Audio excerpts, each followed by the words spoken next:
Mais d'abord, Andy, du côté de Montréal, il y a des manifestants qui ont reçu des contraventions ce soir. Et d'ailleurs, pour vous en parler, Pierre, on est ici en direct pour vous ce soir, tout près de la station de métro Mont-Royal, où effectivement, ici tout à l'heure, ils étaient au moins une bonne vingtaine de manifestants, une poignée de manifestants à être réunis. Puis, sur le coup de 20 heures, lorsque ce couvre-feu et cette mesure exceptionnelle est entrée en vigueur et a pris effet, on commençait à défiler dans les rues de la métropole. J'y reviens dans un instant, Pierre, je veux absolument vous montrer ces images en direct. Ceux et celles qui habitent Montréal, vous le savez, ici sur l'avenue Mont-Royal, ça fourmille. Il y a toujours beaucoup de monde, beaucoup de circulation. Regardez ça derrière moi. C'est désert, mis à part quelques véhicules. Il y a un cycliste ici à ma droite.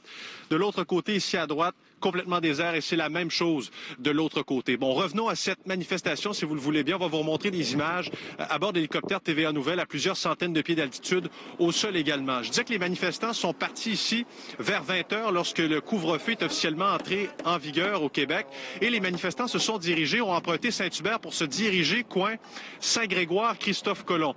Beaucoup de policiers du service de police de la Ville de Montréal qui les ont suivis et une fois sur place, il y en a quelques-uns qui ont essayé de s'enfuir littéralement, de partir à la course.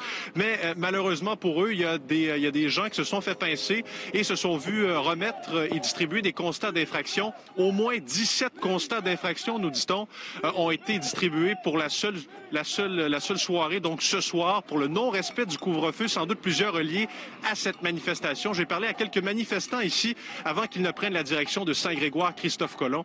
On les écoute. Les amendes salées me font moins peur que le mensonge et la pensée unique. Moi, je défie pas le couvre-feu. Je veux juste démontrer qu'il y a une partie de la population qui n'est pas d'accord.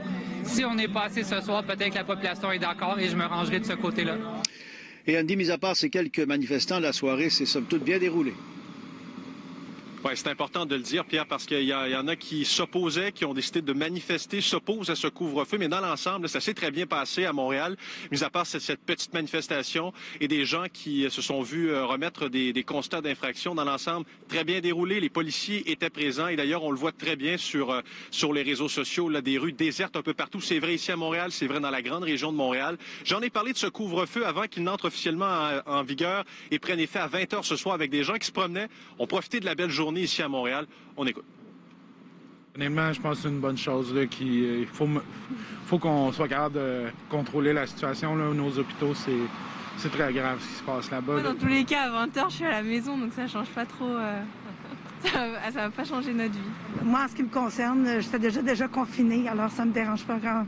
Il n'y a pas de différence. Sincèrement, ça va pas changer grand-chose dans ma vie là, parce que je suis tout le temps à la maison. La seule chose, j'aime pas me sentir contraindre. Fait que là, de savoir que je pourrais pas sortir prendre une marche, je sais pas. Ça va peut-être peser avec le temps à un moment donné. Alors, je récapitule, Pierre. Au moins 17 constats d'infraction ont été distribués pour le non-respect du couvre-feu ici à Montréal ce soir. Moment historique, journée historique de 20 h à 5 h, à moins de quelques exceptions et à moins d'avoir une très bonne raison. Vous êtes interdit de sortir à l'extérieur et ce sera comme ça jusqu'au 8 février. Merci, Andy. On va du